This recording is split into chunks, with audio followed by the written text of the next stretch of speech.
You've probably heard this story a million times before. A guy thinks his life is picture perfect, only to have it all come crashing down. Well, that guy was me, Ethan Moss. I had a gorgeous wife and an adorable 6-year-old daughter. Life seemed like a dream come true.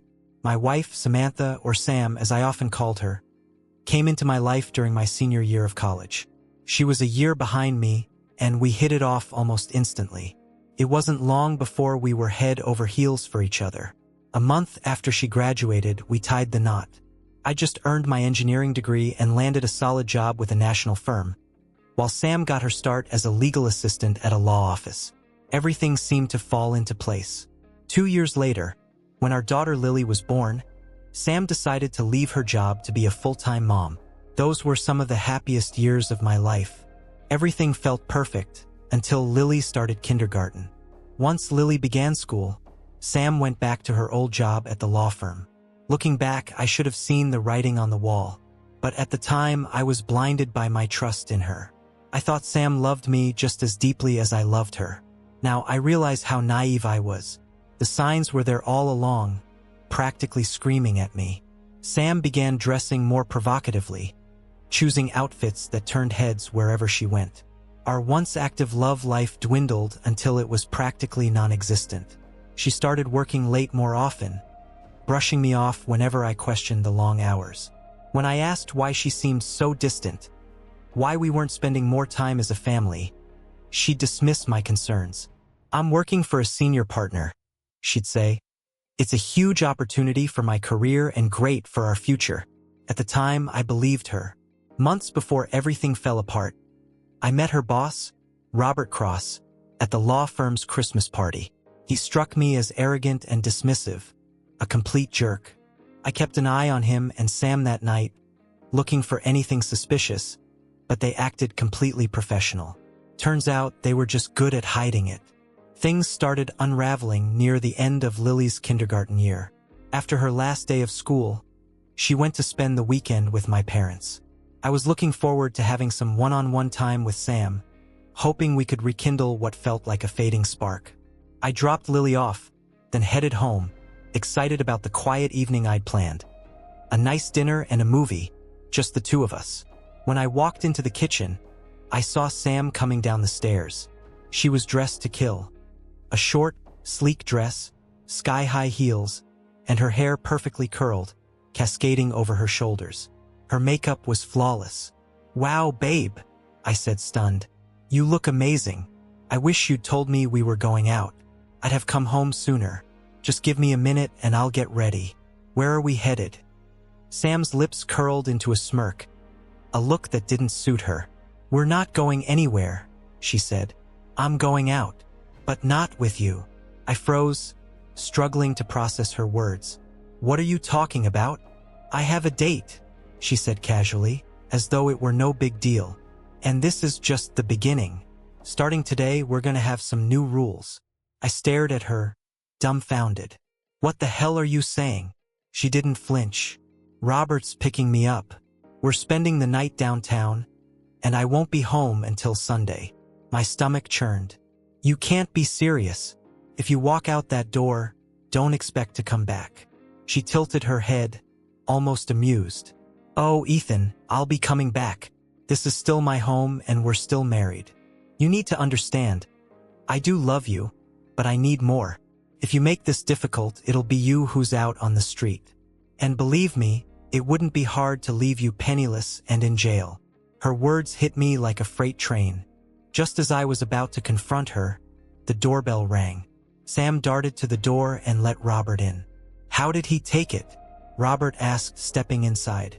"Not well," Sam replied. "I think you should explain the consequences if he doesn't cooperate." Robert wasn't exactly intimidating, about my size, maybe a little shorter, but his smug demeanor grated on me. "Mr. Moss," he said, addressing me like he was the king of the world, "I think it's time we had a little talk." I clenched my fists, barely holding back. "Talk? I should knock you flat on your ass." Robert smirked. "You could try.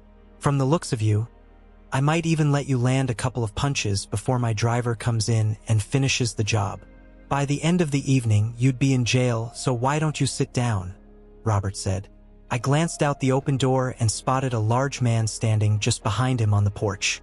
Muttering under my breath, I sank into the nearest chair. Good, Robert said with a smug grin. Now we can have a civilized conversation. When your wife took the job as my personal assistant, it came with certain additional responsibilities. Yes, I'm talking about intimacy. For the last 6 months, I've been enjoying your wife's company in ways I'm sure you can imagine. But sneaking around has grown tiresome for her. Here's the deal. You and Samantha will have a new kind of relationship. She'll remain your wife, and you'll still be her husband and Lily's father. None of that changes, well, except for one thing. From now on, I'll be taking care of Samantha's physical needs. Most of the time, that'll happen at the office or a hotel, but there will be occasions when I'll need access to your house, even your bed, while you're away. Fury bubbled inside me. You've crossed a line, and I won't tolerate it. I'll divorce her for this. I shot back. Robert chuckled darkly. Mr. Moss, that kind of talk won't get you anywhere. Let me remind you what I do for a living. I'm one of the most powerful attorneys in the city, running the largest law firm around. If you attempt a divorce, we'll crush you. You'll lose everything, your home, your money, and your family. You'll pay Samantha alimony while she continues seeing me. But that's not the worst of it. He leaned in, his voice dropping to a menacing tone. Your beloved daughter, Lily? You'll never see her again. We'll accuse you of child molestation, and trust me, I'll make the charges stick. You'll go to prison and lose any chance of visitation rights. Your company will fire you in disgrace, and your friends and family will abandon you. You'll be left with nothing but your ruined reputation. I sat there, stunned into silence, unable to process the nightmare unfolding in front of me. Robert smirked, knowing he'd won. And don't even think about getting clever.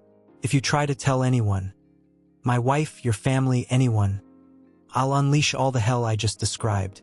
Plus, my driver and his buddies will pay you a visit. Running away isn't an option either. We'll find you. So, be a good boy and accept this new arrangement. Samantha is an exceptional assistant, and I intend to enjoy her services, both professional and personal. Still reeling, I could only watch as my wife walked out the door with Robert, her boss, her boyfriend. I was devastated. That night, I didn't know what else to do but drink. I woke up Saturday morning with a pounding headache, feeling even worse than the night before. Samantha didn't come home that day or even Sunday morning. When I went to pick up Lily from my parents, I had to fight back tears. As I loaded her into the car and drove home, her innocent voice broke the silence. "Where's Mommy?" she asked, her wide eyes filled with hope. I wanted to scream the truth, that her mother had chosen her boss over us. But instead, I forced a weak smile. "Mommy had to work, sweetheart," I said, each word cutting like a knife. The disappointment on her little face shattered what was left of my heart. Samantha finally came home late Sunday night, but by then, I was asleep in the guest room. Luckily, she didn't disturb me, and I was spared another confrontation. The next morning, I was up early, helping Lily get ready for school. Samantha emerged, focusing entirely on Lily, barely acknowledging me. When she leaned in to kiss me goodbye, I turned away and walked out the door. That night, after putting Lily to bed, Samantha stormed into the basement, my makeshift man cave. Her heels clicked sharply against the floor as she crossed the room, hands on her hips. "Are we going to have a problem?" she hissed. I met her glare. "If by problem, you mean me having an issue with you spending the weekend with your boss, then yeah, we've got a problem." She sighed dramatically. "Look, Ethan, I didn't mean for this to happen. It all started so innocently. Just Robert and me sharing morning coffee at the office. He liked the special creamer I brought in. Couldn't hold back the bitterness. I bet he did. And I'm sure he wanted to give you some of his special creamer too." "Don't be crude," she snapped, her cheeks flushing. "He's persuasive. You know how I've always said I didn't like sushi? Well, the truth is I'd never tried it. Robert convinced me to give it a shot. He said it was an incredible aphrodisiac." She paused, avoiding my gaze. The first time I tried sushi was the first time I was intimate with him. I'm sorry, Ethan, but it was good, Samantha said, her voice tinged with hesitation. He promised to make me his personal assistant, and there are so many benefits. I'm earning a lot more money now. I'll get to travel with Robert and meet influential people. This is good for us, good for our future. She paused before adding, Robert even said you could be with me again, but there will be some conditions. I let out a sharp laugh, anger rising in my chest. Oh, I can't wait to hear this. Her tone softened, almost as if she thought she was being reasonable. You can only be with me after Robert has been with me. He says that will be often. Wow, how generous of Robert, I replied bitterly. He's going to let me have sloppy seconds with my cheating wife. What a stand-up guy. Her face hardened. You can't talk to me like that, Ethan. You need to accept this. It's not a permanent situation, 2, maybe 3 years at most. After that, we'll be in such a great position for the rest of our lives together. I stared at her in disbelief. You actually believe this crap, don't you? Let me guess. In your fantasy world, after the almighty Robert is done using you, I'll just be here waiting to grow old with you, right? Her confidence wavered, and she lowered her gaze. He's not asking for forever. I cut her off, my voice dripping with sarcasm. Oh, I'm sure he isn't. Just wait until he tells you he wants to put a baby in you and have me raise it. Or has he already? Her face turned crimson with shame. No, she admitted, barely audible. But he has mentioned wanting me to go off the pill in a few months. I told him I wanted you to be on board with everything before we did that. I couldn't take it anymore. Get out of my sight, I growled. She turned to walk upstairs but stopped halfway. I'll be in our bed if you change your mind. Once I go off the pill, though, I won't be available to you until... Well, I didn't respond. She had to know I'd never go along with her twisted plan. From that night on, I moved into the guest room in the basement, trying to keep things as normal as possible for Lily's sake.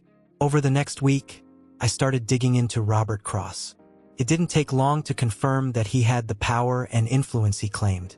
I met with a divorce lawyer, hoping for a way out, but her assessment was grim. She warned me that divorcing Samantha could ruin me.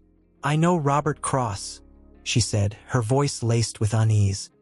He's not above fabricating molestation charges or using underhanded tactics to destroy you. Divorce isn't a safe option. When I asked for advice, she suggested gathering evidence, something that could expose their plans against me. If you can catch them plotting, it might help. But even with proof, going up against Cross won't be easy, she cautioned. She recommended a small voice-activated recorder. Hide it in her purse, she said. It's a long shot, but you might get something useful. Following her advice, I bought a recorder that looked like a pen. I slipped it into a small pocket in Samantha's purse, hoping it would blend in with the other pens she carried. Still, I couldn't rely on the recorder alone, so I started exploring other options. Legal avenues seemed to be dead ends, leaving me desperate. I decided to head to the library to use their computers. If TV detectives had taught me anything, it was that police always checked a suspect's search history. After hours of scouring the web, I stumbled upon an idea. Extreme, risky, and possibly insane, but I was desperate enough to try it. About 3 hours away, I found a small, shady Oriental supply store that might have what I needed. To avoid being recognized, I threw on an old baseball cap, sunglasses, and a baggy sweatshirt. When I arrived, the place was nearly deserted, save for an elderly man behind the counter. I walked up to him, keeping my voice low. I'm looking for tetrodotoxin and dimethylmercury. The old man raised an eyebrow and gave a knowing smile. Got a cheating wife, huh? I didn't answer, just gave him a faint, humorless grin. Do you have it? I do, he said, but it's not cheap. $1,500 in cash. No records, no questions.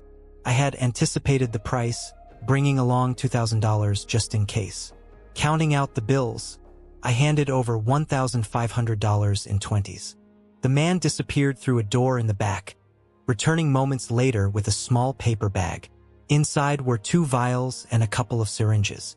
"Be very careful with these," he warned. "Small doses over time will do the job. Mix them into a liquid, something for her or them to drink. And for God's sake, don't let it touch your skin." I nodded, gripping the bag tightly. My heart pounded as I left the store, knowing I'd crossed a line I could never uncross. I grabbed the bag and hurried to my car, my mind racing. Tetrodotoxin and dimethylmercury, both substances were incredibly toxic and, oddly enough, had some connection to fish. Tetrodotoxin is derived from pufferfish and blue-ringed octopus, creatures that are considered delicacies when prepared correctly. But in a concentrated form, the toxin builds up in the body and can be fatal. Dimethylmercury, on the other hand, is a compound far deadlier than standard mercury. My research confirmed that both substances could accumulate in the system over time, eventually leading to death. If detected, the symptoms would appear as though they came from bad sushi. Perfect for my plan. The best part? Samantha would be the one delivering the poison. She always kept a supply of her special creamer at home, only taking a bottle to work when she needed to replace the one there. Months ago, I'd asked her why she didn't just take the whole case to the office, and she'd said she was worried someone might steal it.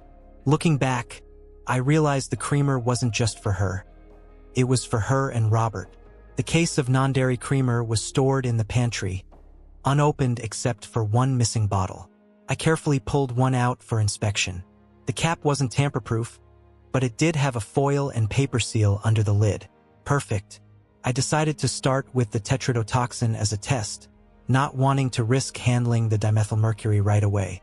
The research I'd done, along with the old man's warning, made it clear how dangerous even a small spill on the skin could be. Using a syringe, I carefully drew up the tetrodotoxin and inserted the needle into the side of the seal. Slowly, I injected the liquid into the bottle. When I was done, I inspected it closely and found no visible signs of tampering. One by one, I repeated the process with all 11 bottles in the box. Once the tetrodotoxin was in, I moved on to the dimethylmercury. This time, I took extra precautions, my hands shaking slightly as I loaded the syringe. The process was slow and nerve-wracking, but I finished without incident. 2 weeks later, the case of creamer was down to 10 bottles. By then, my conscience had started gnawing at me. I began to question whether I'd gone too far. But Samantha quickly put those doubts to rest. It was a Thursday night, what Samantha and Robert called sushi night. This was their code for late work, sushi, and whatever else followed. While they were indulging themselves, I had dinner alone with Lily and tucked her into bed. Later, I retreated to my man cave, as I often did, trying to avoid any interaction with Samantha. But that night, she came stomping down the stairs, her attitude on full display. "If you want to have intimacy with me again, you've got 1 month," she announced, arms crossed. "Robert says I'm going off the pill in a month. After that, you're done." I felt my blood boil. Let me get this straight. My wife is giving me permission to sleep with her before she starts making a bastard with her boss? Samantha smirked. "That's right. But if you're gonna talk like that, you'll need to stop using words I hate. You know I don't like that term." "No thanks," I snapped. "I wouldn't touch your disgusting body." "Suit yourself," she replied smugly, turning to leave. "I'll be upstairs in our bed. It's been a while since we've made love." "You wouldn't know love if it slapped you in the face?" I muttered as she walked away. Some might say I was going too far, that I should have just filed for divorce. But what were my options? Divorce wasn't a safe route. Samantha and Robert had threatened my 2 most precious things, my daughter and my freedom. I justified my actions as self-defense, though deep down, I knew what I was doing was reprehensible. A week later, I noticed the box was down to 9 bottles of creamer. Slowly but surely, the plan was in motion. It wasn't until a month later that I started seeing the first signs. I watched Samantha like a hawk whenever she was home, searching for any changes. Her complexion was the first thing I noticed. It looked paler, almost sickly, but it was her hands that gave me my first real sign. All through dinner, she flexed her fingers and wrung her hands, clearly uncomfortable. I couldn't help but smile to myself, knowing it had begun.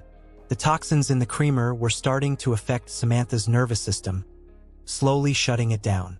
Watching her discomfort, I feigned concern. "Something wrong, Samantha?" I asked, trying to sound genuine. She frowned slightly, flexing her fingers. "I don't know. My fingers have been feeling numb, like when your hand falls asleep after lying on it. It's been happening for about a week now. I've also been feeling a little short of breath. Probably nothing, though. Stress, maybe." I tilted my head, pretending to think. "Stress? That's possible. Is there anything new at work causing you anxiety or making you uncomfortable?" A small sneer crossed her face. "No, nothing at all. Work is great. I'm sure it's just stress." 2 weeks later, the creamer supply was down to 8 bottles. Damn, they must be drinking a lot of coffee, I thought to myself. Samantha's symptoms were becoming more pronounced. Constant body aches, shortness of breath, and a pale, almost ghostly complexion. One Thursday night, to my surprise, Samantha came home right after work. "What are you doing here?" I asked, my tone dripping with sarcasm. "Isn't tonight sushi night?" "I'm not feeling great," she replied, her voice weary. "Neither is Robert. He decided we're not working late tonight." "Well, that's bad timing, isn't it?" I quipped, watching her reaction closely. She narrowed her eyes. "What do you mean?" "You know, the big project you and Robert were about to start. Hard to deliver the package if you're both under the weather," I said, my words loaded with meaning. She stepped closer, lowering her voice so Lily wouldn't hear. "Don't be a jerk in front of our daughter. I'm going to lie down." After dinner, I took Lily upstairs to get her ready for bed. As I passed our bedroom, I heard the unmistakable sounds of Samantha throwing up in the bathroom. Curiosity got the better of me, so I pushed the door open slowly. "Don't tell me you're already pregnant," I said, my tone sharp. "Forget you," she spat, glaring at me between heaves. "There's no way I'm pregnant. I just went off the pill last week. You could at least show a little compassion." "I'm seriously sick here." "Compassion?" I scoffed, crossing my arms. "That's rich coming from you." "I'm your wife, Ethan," she shot back, her voice weak but defiant. "You're supposed to show me respect and compassion." I cut her off, my voice cold. "No, my wife died the day she started working for that jerk. The woman standing here now is just a cheating liar who I have zero respect for. Don't expect kindness or compassion from me." With that, I turned and left, leaving her hunched over the toilet. The next morning, Samantha wasn't up when I took Lily to daycare. I didn't bother checking on her. I didn't care anymore. Around noon, my phone buzzed with a call from her. "What do you want?" I answered curtly. "I need you to take me to the hospital," she said, her voice weak. "What's wrong with you?" I asked, annoyed. "It's not me," she said. "It's Robert. He's had a stroke." I couldn't help but laugh. "Are you seriously asking me to take you to see your lover in the hospital?" "Please, Ethan," she begged. "This isn't funny. They said he might die." I realized that refusing could raise suspicion, so I reluctantly took the afternoon off. When I got home, Samantha looked like hell. I helped her to the car and drove her to the hospital. At the hospital, we found Robert's wife and another senior partner from the firm, Paul Masters. Masters quickly pulled Samantha aside, clearly aware of their affair. "Samantha, do you really think you should be here?" he whispered harshly. "His wife is right over there." Ignoring me standing nearby, Samantha turned to Masters with desperation in her voice. "Mr. Masters, I need to know how he is. I have to see him." Masters sighed and pulled her to the side, motioning for me to follow. "You look awful, Samantha," he said, "and it doesn't look good for Robert. His left side is paralyzed, and the doctors say his organs are shutting down. They don't know what's causing it, but if they can't stop it, he won't make it through the weekend." Tears streamed down Samantha's face. "Please, Mr. Masters, I need to see him. Can you distract his wife while I slip in?" "I won't take long." Masters reluctantly nodded and went to huddle with Robert's wife and family. Meanwhile, I escorted my wife to see her lover, silently marveling at the depths of her shamelessness. Robert was in terrible shape. The left side of his face sagged, and though his eyes were open, he couldn't speak.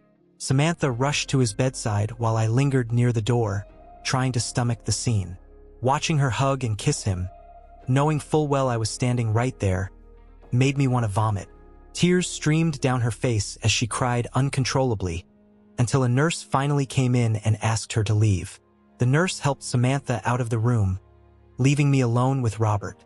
His eyes widened when he recognized me, and he struggled to make a sound, but no words came out.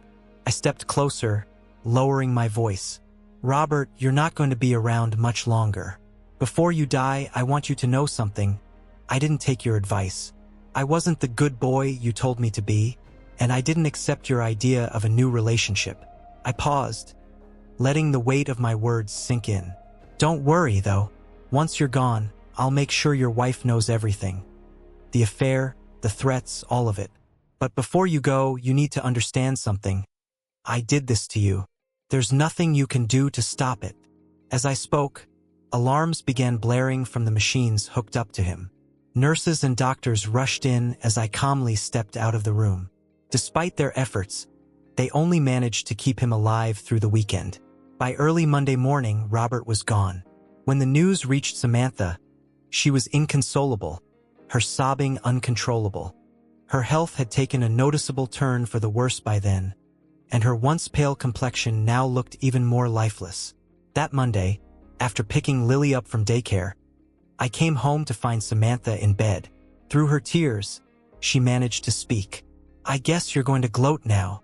I shook my head. "No, Samantha, I'm not going to gloat, but I'm also not going to pretend I'm sad that he's dead. That man destroyed our marriage, and he deserved to die." "Our marriage isn't dead," she argued, her voice cracking. "And I can't believe you're being so cruel about Robert. What I had with him didn't take away from my love for you. I told you it was a way to get ahead, to secure our future. I always planned to come back to you." I let out a bitter laugh. "You're delusional, Samantha. Our marriage is just as dead as your lover, Robert. Did you forget that I was in the room when you ran to him, professing your love, hugging and kissing him right in front of me?" Her sobs grew louder as I turned and walked out of the bedroom, leaving her alone with her grief. By the end of the week, Samantha's condition had deteriorated significantly. On Friday, she was so weak that I had to take her to the hospital. The next morning, her doctor met with me in a quiet room. "Mr. Moss, your wife's organs are shutting down," he began gravely. "Her blood work is showing an unusually high level of mercury and another toxin commonly associated with fish. Does she eat a lot of seafood? Perhaps sushi?" I fought back a laugh. "Yes," I said evenly. "She and her boyfriend have been enjoying quite a lot of sushi over the past few months." The doctor's brow furrowed. "Boyfriend? Robert Cross," I explained. "He died here earlier this week. He and my wife were having an affair." The doctor sighed and nodded. "That explains quite a bit. While his death was officially due to a stroke, your wife's symptoms are strikingly similar to his. I'm afraid she doesn't have much time left. Her kidneys failed early this morning, and it's just a matter of time now." He escorted me to her room, where Samantha was hooked up to several machines, looking frail and utterly defeated. Her eyes lit up weakly when she saw me, and she motioned for me to come closer. Her breathing was labored, and it was clear she was struggling to speak. "I'm so sorry, Ethan," she whispered, her voice barely audible. "I realize now how much I hurt you. The doctor says I don't have long. Please, I need to hear that you forgive me before I go." She managed a small smile as I leaned in close. I spoke softly, just loud enough for her to hear. "My dear wife, when we took our vows, I pledged my undying love to you, for better or worse, in sickness and health. But you also pledged your love and faithfulness to me. You broke those vows, Samantha. You humiliated me and destroyed our family. I will never forgive you for what you've done. I hope that you and your lover burn in hell." Her smile faded, replaced by a single tear that rolled down her cheek. I stood up and walked out of the room, hearing the machines begin to blare behind me. Less than an hour later, the doctors declared her dead. Breaking the news to Lily that her mother wasn't coming home was one of the hardest things I've ever had to do. I cried, not for Samantha, but for my daughter. Samantha had tried to destroy my life as I knew it, but I'd beaten her to it. The doctors concluded that both Samantha and Robert had succumbed to food poisoning from bad sushi. No one ever suspected otherwise. When I handed Samantha's body over to the funeral home, I learned there would be no autopsy and no further investigation. Not a single cop came knocking at my door with questions. To ensure nothing would ever come back to me, I destroyed the remaining bottles of creamer and the vials of toxins I still had at home. I even retrieved the partially used bottle of creamer from Samantha's office when I went to pack up her belongings. I opted to have Samantha cremated, which caused a bit of an uproar with her parents. Their religious beliefs frowned on cremation, but I didn't care. I wanted her body burned, reduced to ashes, taking with it any potential evidence that might linger. For me, it was symbolic, destroying the remnants of the woman who had betrayed me. But even with Samantha and Robert gone, I wasn't satisfied. My revenge wasn't complete. I gathered up the recordings I had made and created several copies. My first stop was to see Laura Cross, Robert's widow. Why confront her now that Robert was dead? I needed to know if she had known about the affair and allowed it to happen. Given how open Robert seemed about his behavior, it was hard to imagine she didn't. When Laura invited me into her home, I discreetly turned on my pocket recorder. "Mrs. Cross," I began, "I'm here to talk about your husband and my wife." She cut me off with a wave of her hand. "You can stop there, Mr. Moss. I already know. My husband and your wife weren't exactly discreet. This wasn't his first affair, but it was his last. I'm sorry for your loss, but as you can see, I've lost my husband too." I nodded, though my jaw clenched. "Thank you, Mrs. Cross. Let me be clear. You knew that your husband seduced my wife, turned her against me and my daughter, and you did nothing to stop it. By staying silent, you're just as guilty as he was." Her expression hardened. "Wait just a minute, Mr. Moss. I had no part in my husband's actions." I shook my head. "We'll have to disagree on that.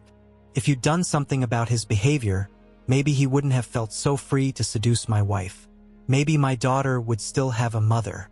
But you knew, and that makes you complicit in my eyes. It's something I'll remind myself of when I go after his estate for the pain and suffering he caused my family." Without waiting for a response, I stood and walked out of her house.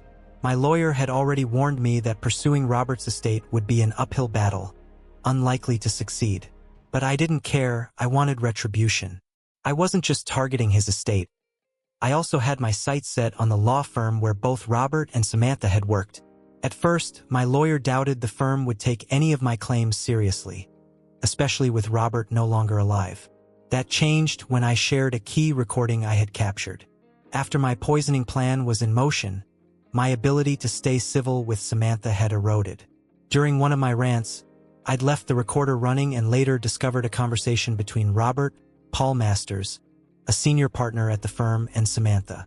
The recording revealed Robert and Paul discussing my resistance to their twisted arrangement. Paul offered his assistance in enforcing their plan. His exact words? "I know cops, prosecutors, and judges who owe me favors. With their help, we'll destroy him if he doesn't cooperate." It was chilling evidence of how far they were willing to go. My lawyer wasn't sure the recording would be admissible in court, but that didn't mean we couldn't use it to apply pressure. She arranged a meeting with all the senior partners at the firm, including Paul Masters, without revealing the reason.